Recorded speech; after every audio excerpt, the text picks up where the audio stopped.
What is going on, Notre Dame fans? It's your boy. It's Mike Singer.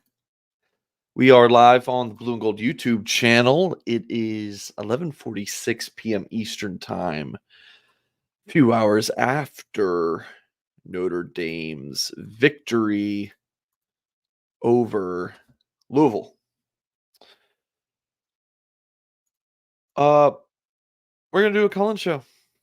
And I think the past couple times we've done this was starting more around the 11:15 p.m. Eastern Time slot.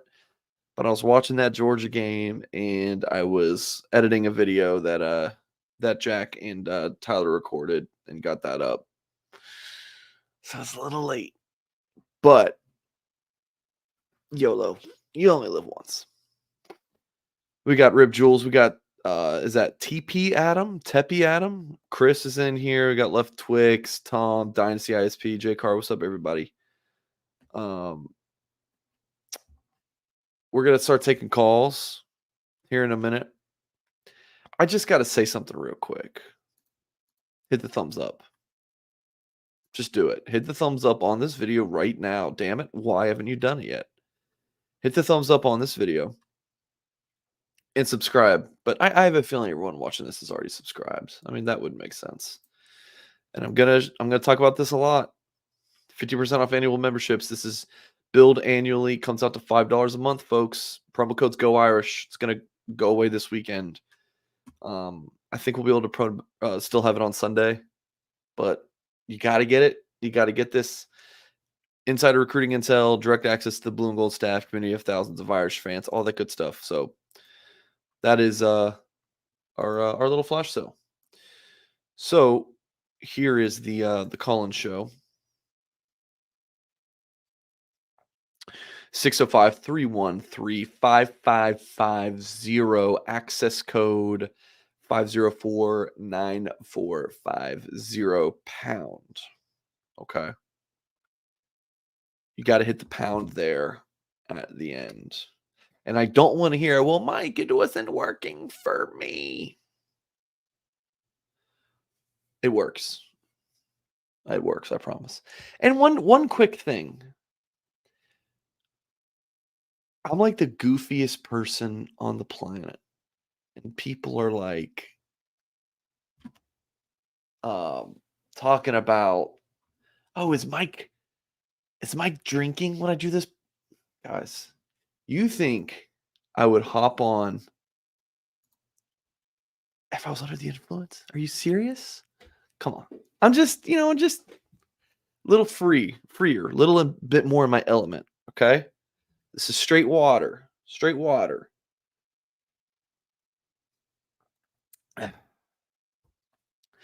So I booted this up a few minutes before I went live. And my boy Luis, what's up, Joe, was already sitting in here. He's got the number saved. He's got the access code saved. Luis was like, I am going to be the first caller. So Luis, you're on the line, man. What's going on? Nothing, my boy. Just happy with his win. Just excited about it. I know I'm gonna pay the consequences at work tomorrow. I got to be in at 3 a.m, but it's Notre Dame football. Damn, dog. There is no sleep for me, my boy. This is what I live for. This is moments like this that I like to tell everybody: calm the F down. A win is a win, and they may not look pretty all the time, but we're seeing progress with our young kids. We're seeing progress with Riley Leonard. I mean, he still has to go through some stuff, and I'm pretty sure on the bye they're going to clean up a lot of it. But I mean, all day I've just been hearing people complain, and not satisfied. They just want this instant gratification. They get on my nerves, bro. Bro, you unsatisfied people sometimes, bro. This is Notre Dame football. It's not going to be pretty. It's not going to be glamorous right now. We have a lot of work. We have so many injuries, and you want them just to plug the next guy in like we have a recruiting class that's been built for the last 5-7 years, and we could just put in and plug in people, man. Relax. We have young kids that are showing a lot of promise. We have quarterbacks that are being developed. We're bringing in quarterbacks. Just, we're going to go through this wave. Kirby Smarts took 5 years. Dabo Sweeney took about 9 before he got one. There's other coaches that took way longer. You guys want Marcus Freeman to do it in 2 to 3 years. Like, man, they need to calm down. And another thing is, my boy, these guys are a trip. Notre Dame's going to win a national championship when the higher priests or administration or boosters decide to win a national championship. Everybody's happy with Dan Brock. Everybody's happy with our defensive coordinator. Remember, those were people that someone chose for him, because the one that he wanted, he couldn't get a buyout for him. And now we're seeing the dividends in the politics side of Notre Dame when you have certain people interfering and putting their nose where it doesn't belong, thinking that they're Jerry Jones type of guys. They need to just let this guy pick the ones that he feels that can bring us in and just coach the way through. But other than that, Singer, man, just thank you for staying up late. I know your baby's you're gonna hate when your baby wakes up. And man, it just feels good to be a Notre Dame fan right now. Luis, real quick before you go, who were the dogs for you today, man? Who really showed out? Aeneas Williams. I liked how he was very determined. I actually was happy with our left tackle, Knapp. You saw progression on him. I mean, our right tackle is solid. That guy's really a right tackle. Yeah, Wagner. Right tackle and left tackle. Yeah, Wagner. They're shouting out. You know what I mean? That guy that was a plug-in guy. But Knapp is showing progress for a true freshman, and all these injuries that we're having. And another thing too, Singer, like, we need to get out of this turf. Did you see the juke that Faison made on that guy? Broke that fool's ankle like it was a basketball court. He did that crossover, whoop, whoop, and next thing you know, that fool broke his leg. And it's because of the turf. You know what I mean? We need to get back to grass. You know what I'm saying? Like, this artificial, whatever the hell it is that Notre Dame field is going to hurt a lot of people. We're seeing our own players coming in and out. I'm really sad to see Terry get hurt. You know what I mean? I really hope it's not a season-ending injury. But I'm really happy with our corner, Moore. What's his name? The number 15. Yeah, Leonard Moore. What's his name? Yeah, Leonard Moore. That boy stayed solid. You know what I mean? I don't know what happened to Christian Gray. I really want to know what was up with that. Yeah, just banged up, I believe, shoulder from the last game. Just precautionary. He tried to give it a go, just wasn't ready to go. Yes, Twan, same guy from last week. Yeah. I mean, and it's just like, I mean, don't worry about my sleep. As long as I get 3 or 4 hours, I'm good. I'm Gucci. Don't even worry about me, my boy. But we're talking Notre Dame football, guys. This is a beauty when you're seeing how hard Marcus Freeman is busting his ass to get these recruits in. We need a couple roughnecks. We need a couple of those little edge kids that can have that little fire in them. Because you see Bowen when he smacked that one of those one of the guards and he kept on talking. Man, that's what I'm talking about. Drake Bowen, you got to go see it. Your boy, your Gooseby, man, he just put it on X, and I was so surprised because I saw that too from a mile away. I was like, "That's what I'm talking about." And when he did that, I was like, "Dude, that fool read my mind." Like, man, Gooseby, what's up? That's my brother from another mother. He thinks the way I think, but we just need that fiery edge, bro. Like, and everybody, stop. I'm sorry, I know you were a peanut butter and jelly guy. But Carr is our future. Deuce Knight is going to be our future. And the other guy that's behind him that's committed is going to be our future. Like, we got quarterbacks coming.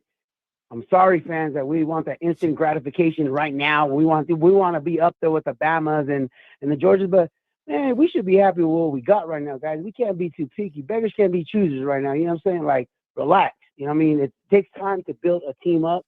And I think Marcus Freeman, unfortunately, for his first year, he's learning the hard way.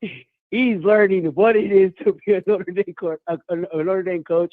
And I think he's realizing he was a little bit over his heel to take the job the way he did. But, man, Deuce, take it out, my boy. Don't do Freeman wrong. Don't do the Notre Dame fans that have been rooting for you and loving you like Carr. Like, don't do that, my boy, because you're going to regret it. But I mean, how can you not excited? You tell me, what is it not to be excited when you see young guys go in there and fight like true dogs, like true ambitious players, like players that love the game of football? Luis, appreciate you calling in, man. Yes. You guy's the best.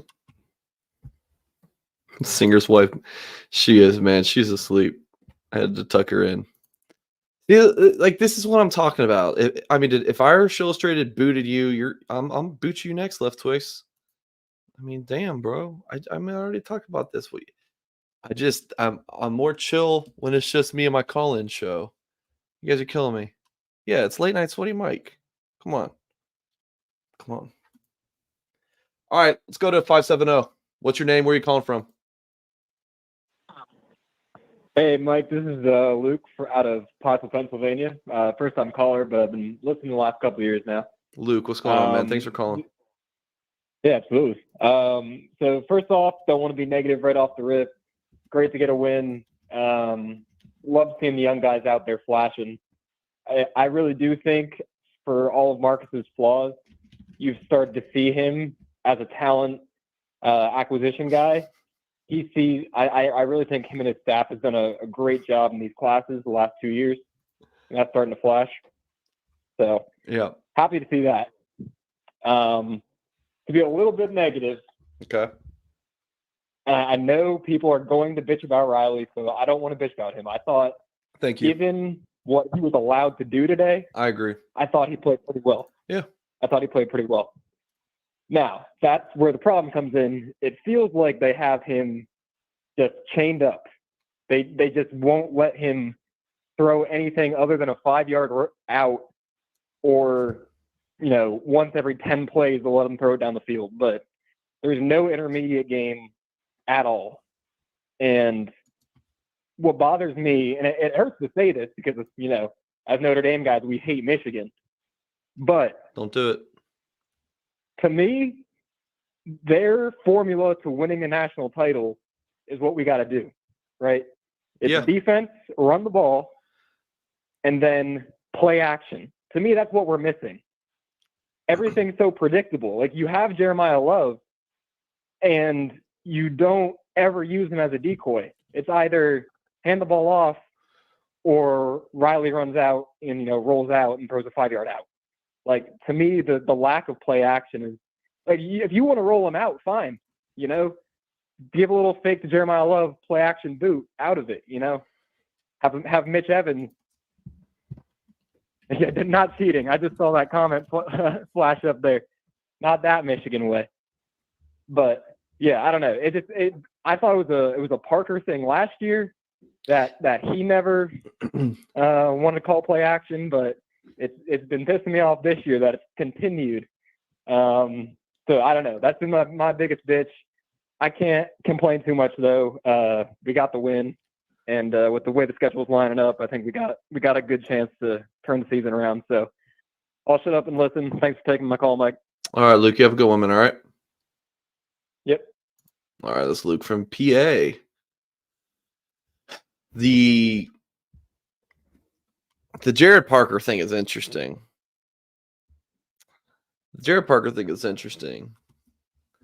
Tommy Rees got dogged all the time as Notre Dame's play caller, right? Jared Parker in his one season as like plan C of Notre Dame's OC targets, right? Dogged all season.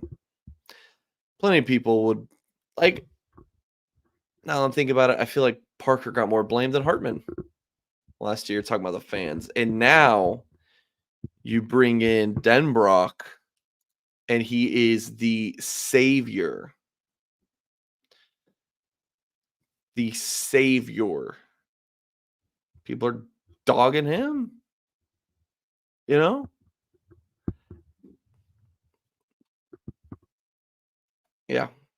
That's how it goes.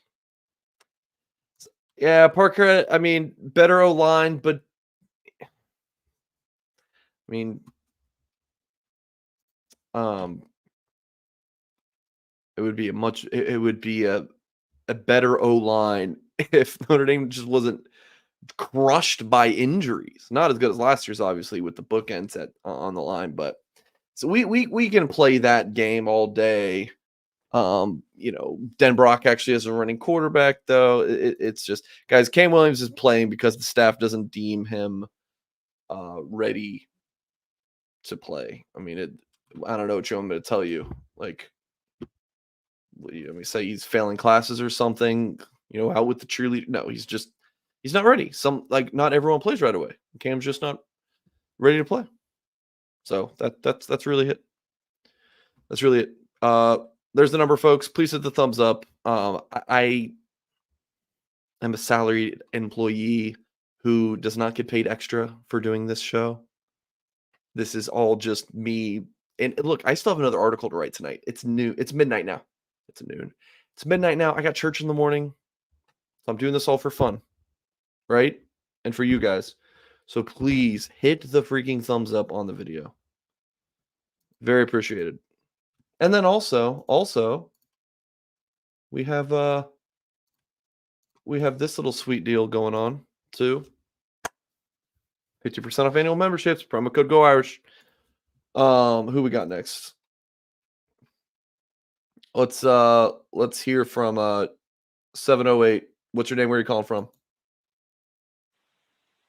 Hey, Mike, this is Joe. I'm calling from Chicago. I talked to you on Spaces a couple weeks ago. Oh, nice. I thought you were What's doing up, the Joe? show. I was like, I got to call into you.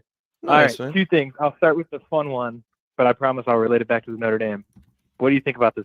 What did you just think about what you just watched, Georgia Bama? Oh, it was incredible. It was incredible. So, yeah, So much fun. All right. I always think of these things on the good is fun is bad, but bad is fun is good. It's like, all right, wait. Repeat that again. Do it slow. good is fun is bad, and bad is fun is good. In regards to that game got so sloppy, but that's why it was so good. And do you sit? And this is why I want to ask you, as an analyst, somebody who follows this stuff so tightly. Do you see this and do you say these teams look very pedestrian towards the end? Like I know a ton of talent, but like it was sloppy. Or do you sit and say like, wow, those guys are just that good? I mean, there's the context of these are championship teams, so I tend to think that they're just very good. I just think like this. I sit and I called the show and I'm like, man, if Notre Dame was Bama, we'd all be losing our minds. We'd all be so happy for a win, but we'd all be sitting there like, what the hell was that? That was a choke show. We almost blew it. And everyone would be losing their minds. And if we were Georgia, we'd be like, oh, another blown big one. And so this is a good thing that you're bringing up. Georgia won back-to-back national titles, right? True. Fair. I bet you they're fans. I bet if you go to a Georgia message board, I bet you they're questioning Kirby Smart right now. Now, I'm not saying they're on there saying, oh, he needs to get fired. But I bet you they are just, oh, how could Kirby do this? With more money comes more problems, right? More wins, more problems, more national championship, more problems. Like Notre Dame fans, you want that big one. It's not going to be enough. It's just never. It's an interesting thing about human nature that I think about so often. It's like, I won a national championship. Excuse me. Tim Hyde on my Twitch stream won a national championship, and Mark with glasses is still not happy. I'm like, are you freaking kidding me, Mark? It's just one of those things. I don't know why. I went on this tangent. That's how I take it too. Yeah, sorry for cutting you off, but that's how I take it too. It's like I sit and I watch and I think about it, and I think you're exactly right. And I bet those message boards are going nuts. But it makes me sit and say, like, you know what? Like it's all the same across all college football. Like we sit here and I know other fans complain. They say our fans turn on us so quick. It's like, dude, Georgia does that. Yeah, it's like every team does. Fan bases are pretty. I talk about this a lot. Fan bases are typically pretty similar, like because it's just people. The thing about Notre Dame that's unique is where everyone's from. It's so spread out. Like, name me a team that has more fans that don't live in the state. Probably. What's that? Yeah. Out of state than in state, right? Right. I mean, maybe Oklahoma, but no problem. I don't know how many Oklahoma fans are in like North Texas and stuff. Like Yeah. Oklahoma could get a shout just off the top of my head, but Notre Dame would have to be number one. I would love to hear from you guys in the YouTube chat on that. Yeah, I mean, I would think Indiana's probably not even in the top. It might be the third state. New York and Illinois probably have more fans than Indiana. Alone. Yeah, sure. So it's not even a top. It might not be a top 3 state when you include all Can't of be them, like Michigan. Boston and No, Massachusetts. it could be Michigan. Michigan's got a national fan base. Someone said Texas. Probably not Texas. True, but you're still, to your point, not as spread out, right? Yeah. I don't think there's Michigan fans in LA, and there are Notre Dame fans out there. But yeah, that's a good point. And then my last part, and I'll let you talk because this is the Mike Singer show. I know we get the Mike Goolsby show, but I enjoy the Singer show on Saturday nights. So the play calling. Do we know why Denbrock doesn't run Leonard mid-game? Does he get off script? Does he not want to hurt him? He did it during NIU, and thankfully we saw the fourth quarter he went back to it, and it opens up so much. But they just stopped running this guy, and I don't know why. It's what he's good at. All right, yeah, let's look at this. So Leonard ran, and Joe, appreciate the call. Okay, buddy. Yeah. Leonard ran 4 times in the first quarter, and then to his point, once in the second, twice in the third, and then 4th in the 4th. This was bad on this 4th and 3 because he definitely re-injured his shoulder. He dinged it up. Guys, why are we talking? Yeah, Michigan has a ton of out-of-state fans. Yeah, Michigan would be one for sure, but not to Notre Dame's level, in my opinion. Yeah, because he definitely injured his shoulder. It definitely got banged up, but they still ran him. It's not like the NIU game where they literally did not run him, and he still played. So for me, with injuries, you play and you're healthy, or you don't play. If you're playing, I'm not like there's no excuse for me. That's just me. But this 4th and 3 call was terrible. This 4th and 1 call, ballsy, loved it. This 4th and 3 one, you could see it from a mile away. I didn't like that. And then these weren't it. I mean, you got 6, but I'm thinking these two to try to that. I know they started with 5 minutes left, but it was a 4-minute drill, right? That's what you call that, a 4-minute drill, and it was pretty horrible. It was pretty horrible.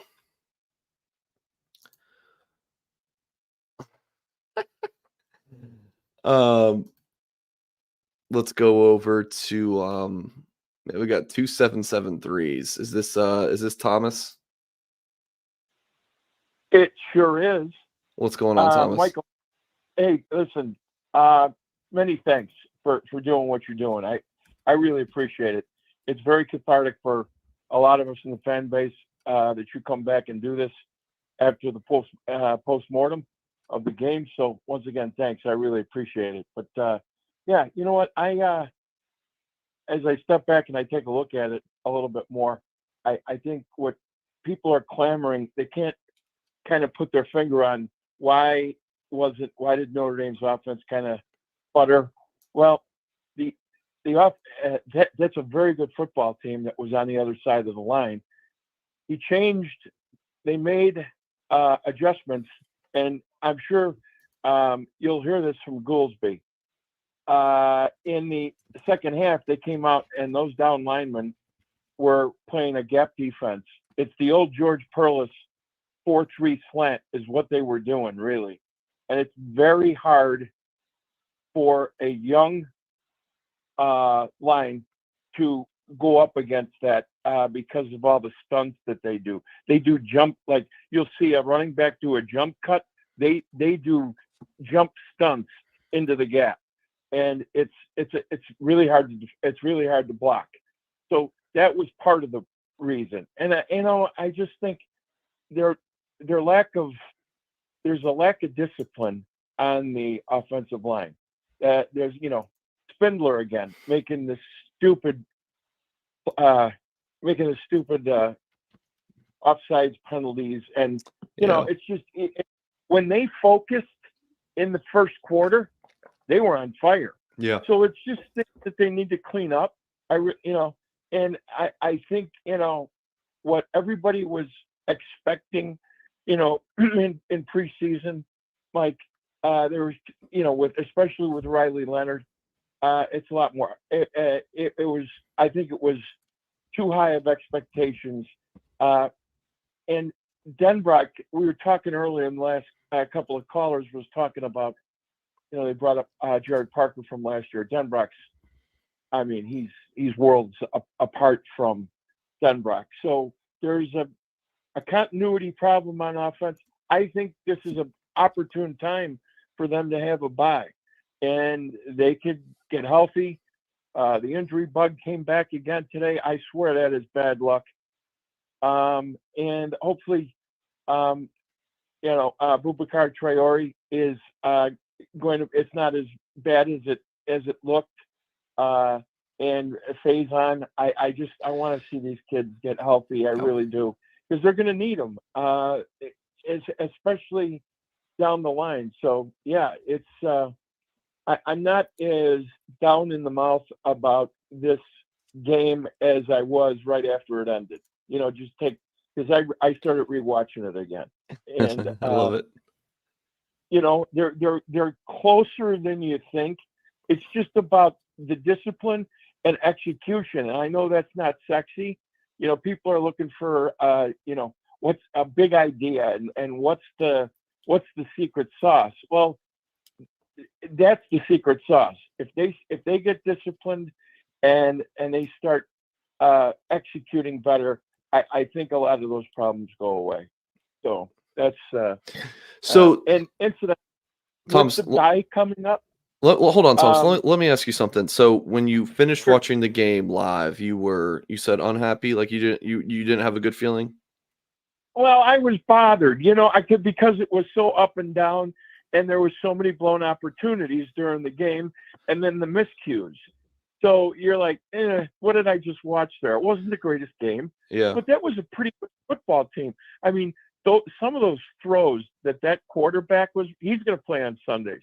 There's no question about it. Yeah, he's good. That's a good quarterback. And Ja'Cory Brooks. I mean, those 2 touchdown catches were fantastic. Yeah. And it's hard to defend that, So, look, they got scholarship athletes on that squad too, and they're trying to win. So I think as we get further away from the end of that game, the more we're going to like that victory. Because of the time, there was so much riding on that game. So, that's what so listen, with the bye coming up, I wanted to offer something up to the avid Notre Dame fans out there that might be younger. Have you ever read the book Shakedown the Thunder? It's the creation of Notre Dame football by Murray Sperber. I don't answer that. I don't answer questions if I've read or watched a movie. I just don't do it anymore. No, it's not a movie. It's a book. I'm familiar, but I don't answer that question anymore after. Okay. Well, here's what I'm saying to everybody else. It's the definitive book on Notre Dame football. And you were talking about the fan base and, is it spread out and how many fans are really there? And when you read this book, the guy that wrote it was actually, he was an academic history teacher and writer, and Notre Dame gave him carte blanche for 5 years. This is a 600-page book, and it dispels a lot of the myths that were surrounding Notre Dame football, and it tells the truth. But it shows you how and where and why Notre Dame became a national team, and it goes in depth, and it's very fascinating. And it's called Shakedown the Thunder: The Creation of Notre Dame Football. 1993 it was, and I just reread it this week. So, because I'm a fanatic, and it's been 15 years since I read it. So I just wanted to share that with the peanut gallery. Shakedown the Thunder. Got it. Thomas, thanks for calling in as always, my friend. Hey, God bless. And I hopefully have a good bye week. I'm looking forward to what you've got coming up. Thank you. Thank you, Thomas. Have a good one, man. My pleasure. Yeah, bye week. So, what shows will we do on YouTube? I'm sure we'll still do the Tim show, recruiting show. Coaches will hit the road later this week. I think Thursday, Friday. I think I already know where Freeman's going Thursday and Friday. I don't know about the rest of the staff. So I think it's just Wednesday, or Thursday, Friday. Maybe some coaches will go out Wednesday. So yeah, I think mostly a normal week. Yeah, maybe we'll do an extra call-in show this week. Maybe like Wednesday night, something like that. The thing about um the bye week is truly that it's coming at the perfect time. I mean, goodness gracious, this team's injuries and yeah, Goolsby will be tomorrow. And oh man, Lauren Landau, he works the guys. Give me a freaking break, man. I don't buy any of that crap. I'm not a big conspiracy guy. I just don't. I just don't do it. All right, we're going 773. You are up. What's going on, man? Hey, how's it going, man? What's going on? What's your name? Where you calling from? Let me guess, Chicago.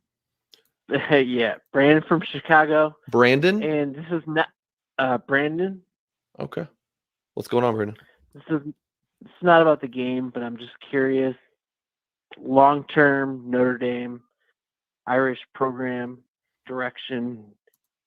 Is it Brady Quinn, Jimmy Clausen, Joe Montana, or is it Ian Book, Leonard Riley, Jarius Jackson? Are we passing? Are we running? What are we doing? You're gonna have to be more specific. What do you mean? No, I just mean, are we going with the prototypical quarterbacks? Are we passing, or are we running? Long-term direction. Here's the thing. The program. Freeman's been the head coach for 3 years. He has had 3 different OCs, 2 different quarterbacks coaches. It's like I don't know. I don't know. No, I just wonder what you think is best for. Oh, what I think is best? Is this a running team or is this a passing team in the future program? What are we doing? I mean, in 2024, so like if you go to Rivals and you look at their recruiting rankings, they have their quarterbacks broken up as pro style and dual threat. I think that's great if you're in the early 2000s. But nowadays, you have to be able to move. You just do. Like as a quarterback, if you can't move, like why would I take you? I'll just go get a quarterback who can move. Now, if you can't move, you better do some other things really, really, really well. Jack Cohn, was a really nice quarterback. He did some things very, very well, but he couldn't move. Like even Sam Hartman can move. I mean, he could move, but So yeah, I don't know if like you don't want some true running quarterback who can't throw, but you don't want some statue who can't run. You just need a guy who can do both. Preferably, if you're going to make me lean towards one or the other, I want someone who can throw the football and lead a team. And then, yeah, if shit breaks down, he can get out of the pocket and he can pick you up 10 yards. That's all I want. The whole power running thing that they do with Leonard, it's nice. But it's not needed. I don't think it's needed to win you a national championship. It can be nice, but that's kind of my take on it, Brandon. I appreciate it, man. Thank you. That's it? Okay. That's it.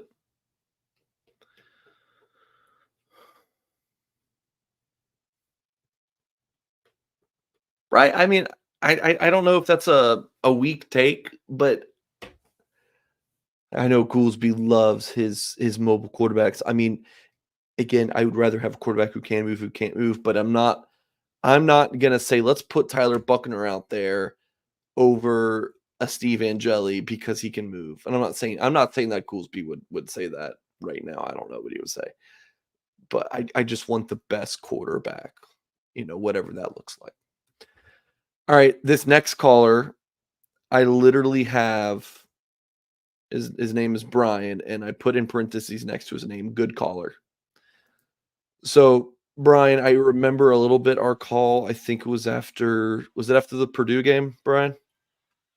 Yeah, well, no, it was last weekend. Oh, it was last week. Yeah, last Saturday. So you had brought up some good tangent. points. I remember you bringing up some good points that I couldn't really answer your things. So, what are you thinking after tonight's game, Brian from South Bend? So I would say this. I think that we kind of saw a little bit of growth out of the coaching staff tonight. Right. I was actually really surprised how Louisville came out in that first quarter and pressed us defensively like they did. Of course, right, logically, that's what you're going to do against a Riley Leonard and our offense. But I think our coaching staff was ready for that, which I thought was really awesome to see. Right. So that first quarter, we got pressed. There were a bunch of stuff that happened, right? But they pressed us. We took advantage of it. But then we kind of settled in back to where we're kind of always at offensively, right?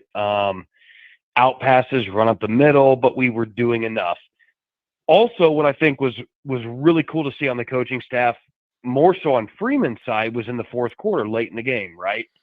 If we dial back last year to the Ohio State game, man, we lost that game with bad offensive play calling in the fourth quarter. We ran the ball on first, second down, then we tried to throw that pass, stop the clock.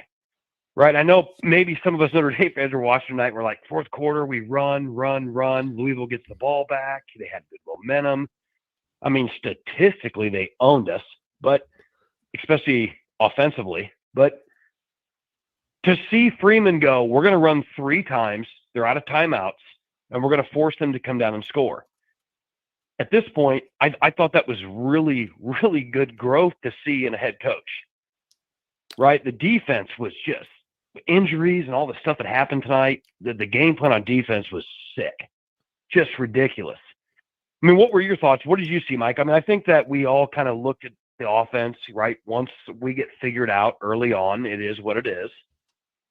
But man, to see that growth from Freeman in the fourth quarter to go, we're going to run it. We're going to let the clock run. We're not going to repeat Ohio State and let them get the ball back with, that amount of time on it. I thought was really clever. Good. I'm trying to take small victories these days. What are your thoughts? About the game specifically or the defense or what? Well, offensive, more so the fourth quarter. The fourth quarter, how we, the fourth quarter, the offensive, we went in there, right? Didn't do a lot. But to see that last drive when we had the ball on offense. Yeah. Right. There wasn't a lot there. It's not like but last year we would throw the ball in that situation, knowing we would move forward, let the clock go. Right. It's painful. So you're talking about with 5 minutes left when they ran Leonard twice and then he got sacked. Yes. Yeah, it was almost an identical drive last year against Ohio State. Very similar situation. So you're saying that you were happy with the growth because Freeman didn't throw it. Correct. Oh, but it was a passing play. But I guess the staff told Leonard, don't force it. It was a called throw, but Leonard did his job correctly. I don't know. I didn't like the power Leonard. It just seemed like the staff was like, I don't know what to do. We just default to running Leonard. Agreed.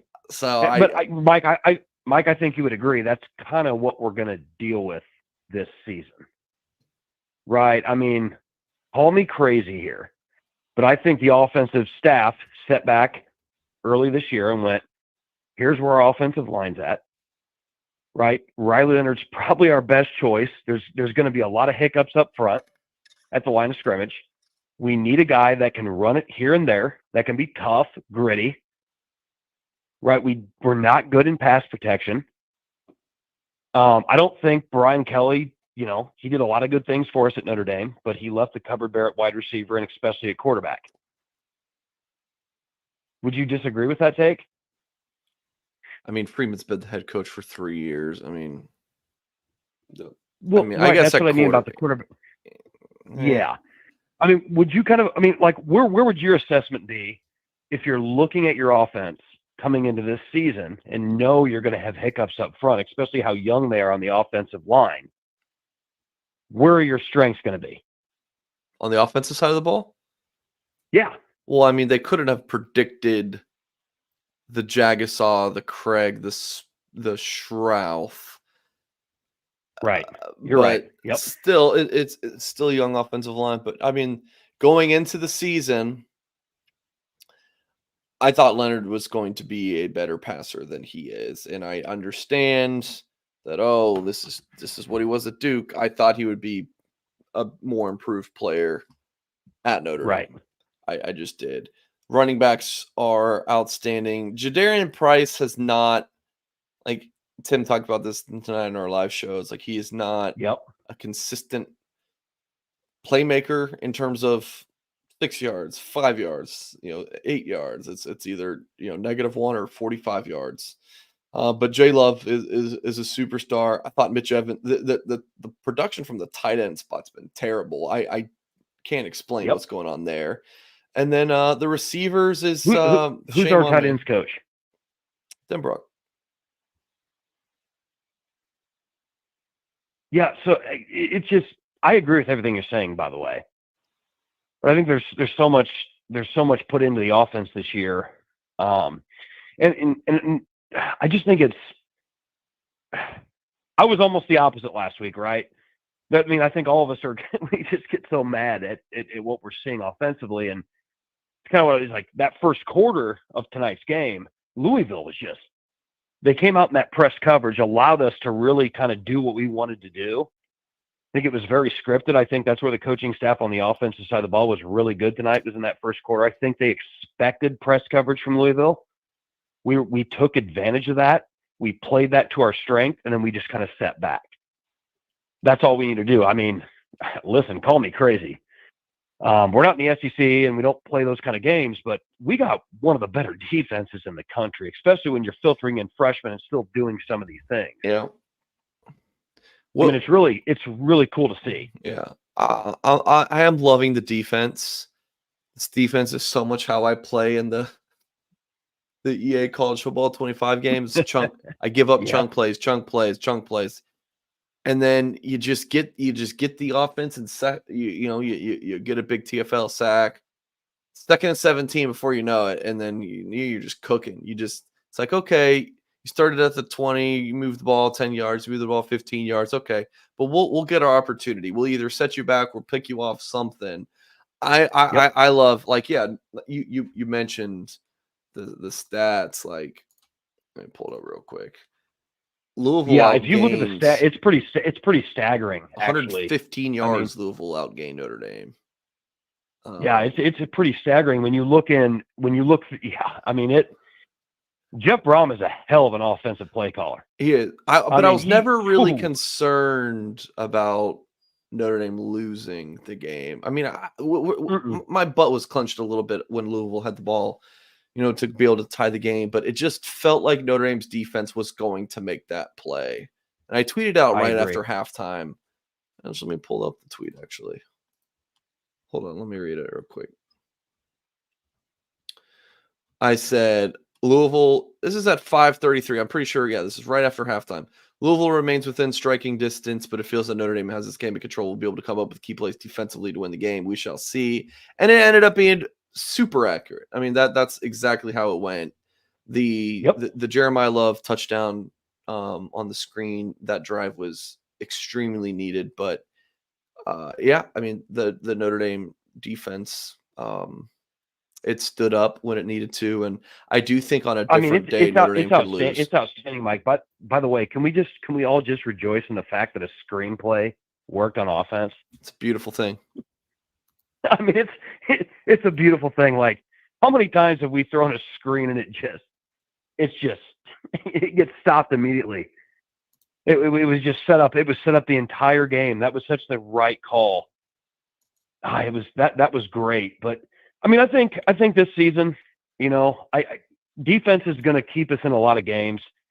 There was another caller. I can't remember his name here before me. He was talking about Riley Leonard, and, I don't want to sit on here and crap on Riley, right? We all knew what he was going to be. I said that last week. They're not asking him to read a defense anymore, right? They're just kind of asking him to play within himself. And I think that's really what the coaching staff looked at going into this season with what they thought the offensive line was going to be. Freeman being in his third year, right? In my opinion, the quarterback room, in my opinion, was kind of bare. Play the strengths we have. It's going to be a grinded out kind of year on offense, right? And if a defense like Louisville, which don't you just get tired of hearing that or saying it? Sure. Oh, just a grinded out offense. It's like, okay, when's the last time Notre Dame just had this high flying offense? And I get it. Parker had 39 points per game last year, but not in the big ones. It becomes extremely tiresome because I think, to recruit in college, you want speed outside, right? You've got to have outside speed. But how are you going to recruit outside speed when you always default to what we do offensively? Yeah, I mean, it's kind of maddening. Yeah. But I think that's kind of where we're at right now, and I'm hoping that there is a transition because I really don't think we're seeing a full Denbrock offense right now. Right? We're just seeing what we've got. The offensive line's banged up to heck. Riley Leonard's exactly who I think a lot of us guys thought he was going to be. He's doing what he's asked to do. And I mean, he is a tough son of a gun. He's tough. But he's not going to be that guy that, heck, even Collins tonight, I'm a massive fan of him. He had a tough game. He had a tough game. There were a couple throws that were a little behind him. Louisville did their corners, man, they did a great job of pressing us up. There was a lot of good press coverage on the both defenses outside, and I think the refs let both teams get away with a lot. I mean, heck, in that fourth quarter, that throw down, I'm really surprised that was not called for a PI. Thank goodness it wasn't. But I think this is the kind of season it's going to be. Yeah. Right? We got a banged up offensive line. Riley's going to do what they ask him to do. They're not going to ask him to force it downfield because they know he's not going to be able to read second, third looks. And we're going to have to rely on really good defensive play. If we can turn that recruiting over to that offensive side, outside speed, man, Yeah. I'm trying to stay optimistic this evening. Yeah. Brian, appreciate the call, man. Hey, have a good night, Mike. Go Irish. All right. Riley in quarter one had everyone believing. Seriously. I texted my buddies, and I was like, I'm really interested to see what the YouTube chat has to say about this one because the dude looks so much better. I mean, the offense is just like, what is this? What is this? Got too drunk at my brother's wedding. I really messed up. Should have just watched. Oh man. Yep. Thank you, Brian. All right. You're on the line, man. What's your name? Where you calling from?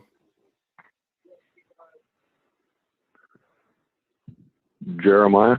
What's up, Jeremiah? What's where are you calling from? What's on your mind? I'm calling from Washington, Missouri. Okay. I'm living in Mizzou country. All right, what's up?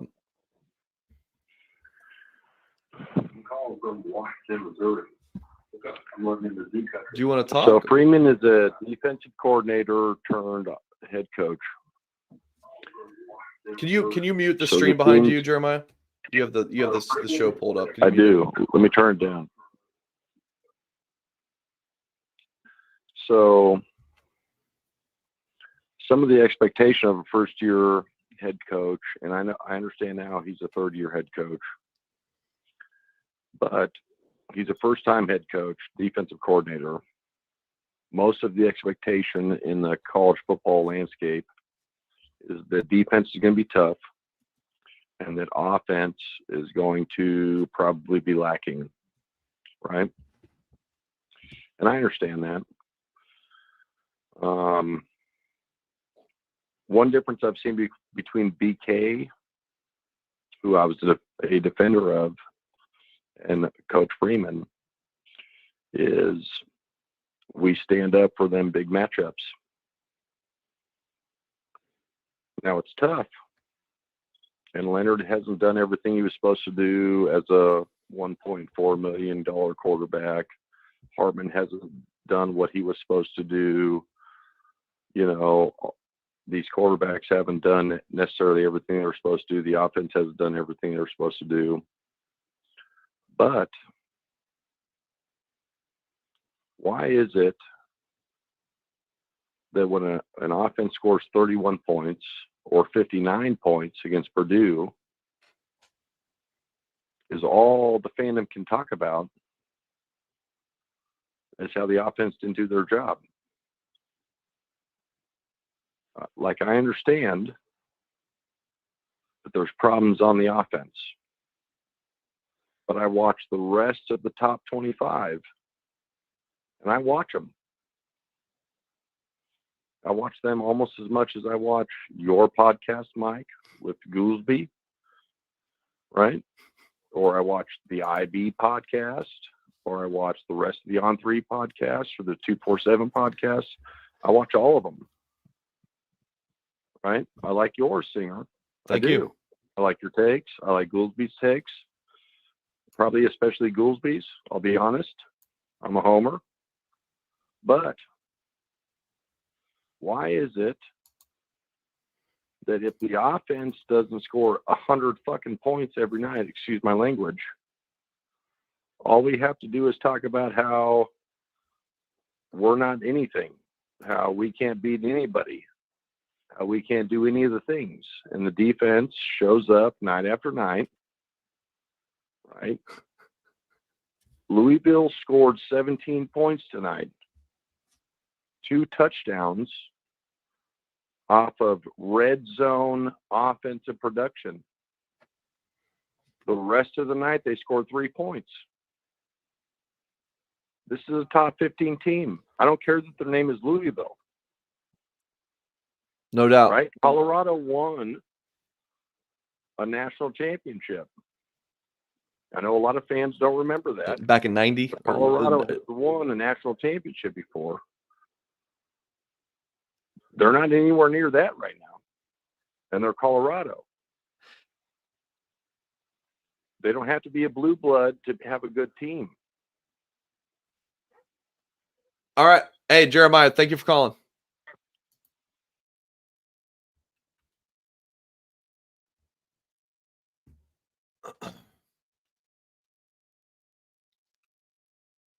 All right, hold on. There was a comment. I gotta pull up this comment. Give me a second to try to find it, and the queue is open. Hold on. Give me a second.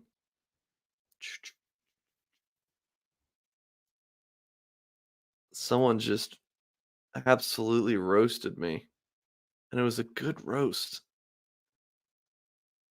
Let me find it. This wasn't it, but I like that. I missed this one from earlier, Cross. All right, whatever. I can't find it. Guy said this guy earlier said, "Why does Mike look like the Unabomber right now?"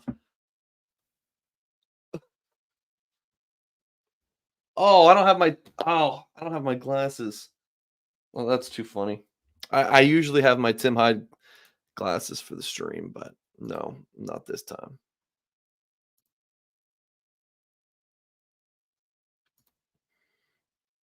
Eric, you're on, buddy. What's going on? Eric from Utah?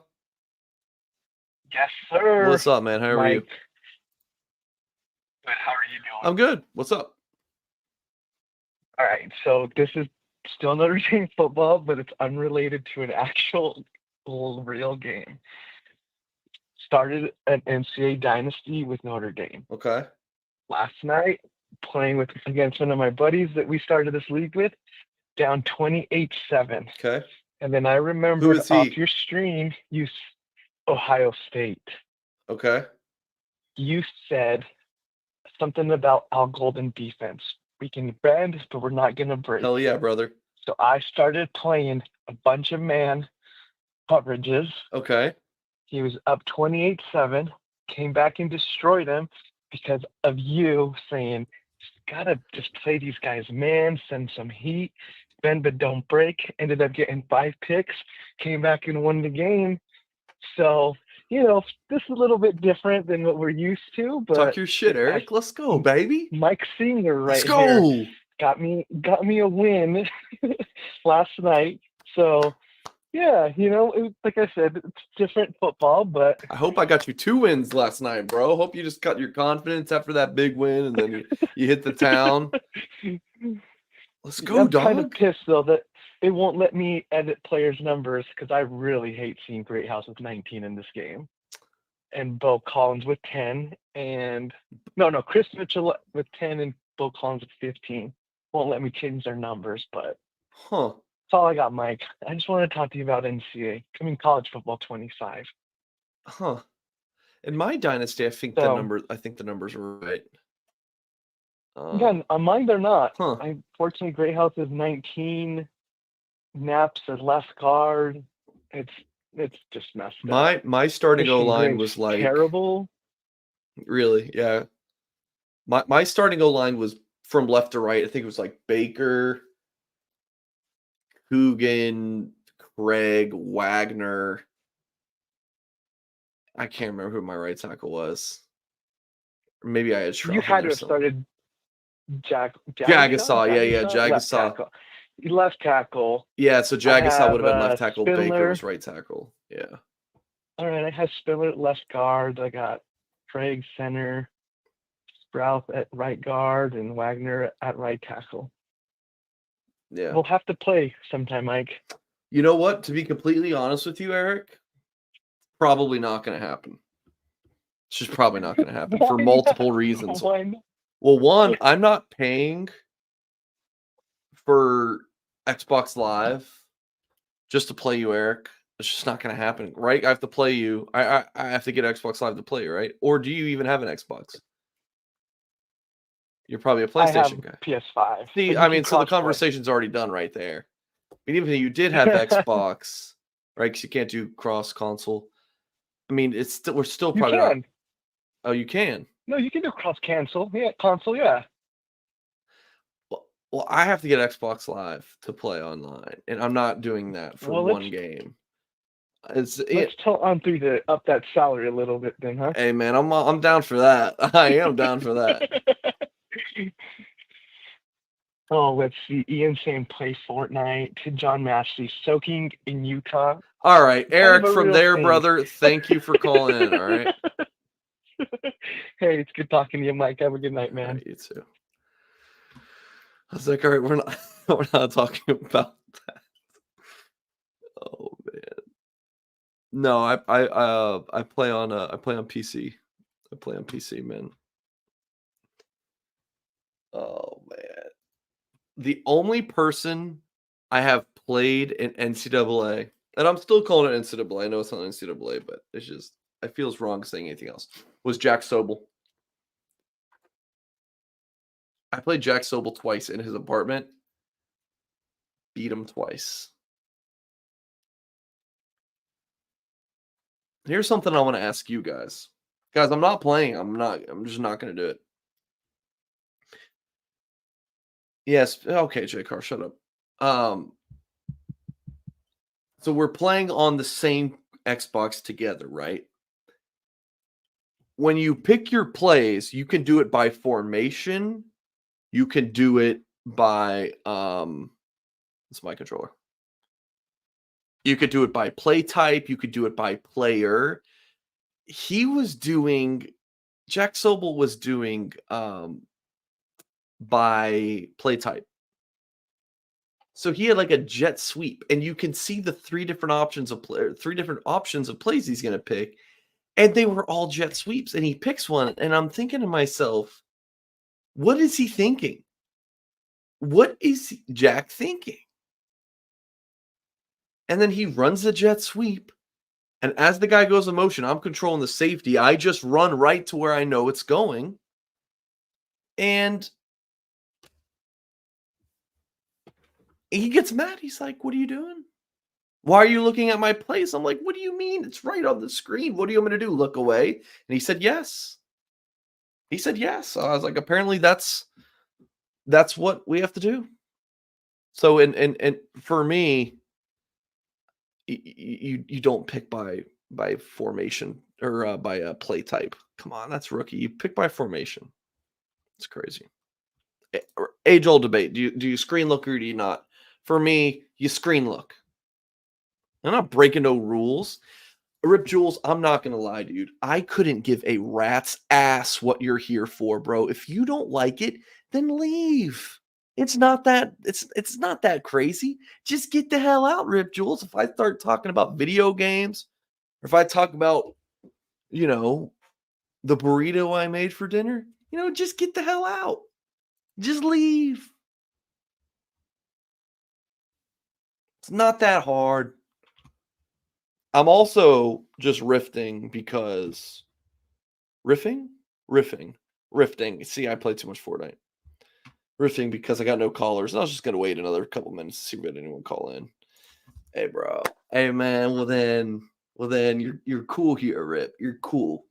I apologize for popping off.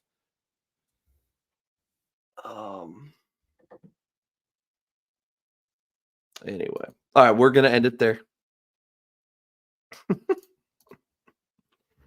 All right, guys, hit the thumbs up, and we'll be live tomorrow night with Goolsby. I'm gonna go pour myself a definitely zero build. Hey, Chief Brody, love it, bro. I'm gonna write an article. I'm gonna pour myself a nice glass of whiskey with like 4 ice cubes. It's gonna be nice and watered down at the end, but that's okay. Who is this guy? Bruh. All right. Anyways.